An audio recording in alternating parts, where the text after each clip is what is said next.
Hello mga idol, sa dami kong upload na video sa reel, sa FB.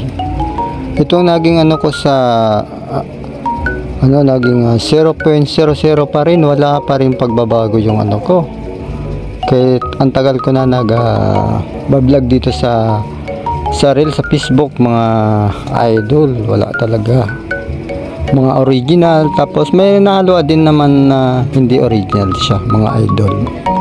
Ang hirap talaga mga idol, kaya yung iba doon, minsan pag wala ko dito, doon ako napupunta sa YouTube mga idol, kasi mabilis din kasi doon ang nagbibigayan nagbibigay sila, mabilis din mga idol. Kaya nasipag din kasi ako dito sa reel, kaya minsan nakita ko to dito sa monetization to, ganito ang nangyari, kaya medyo tinatamad yung ano ko, kaya pakikipag-engage lang ang ginagawa ko sa mga tao para makilala ko.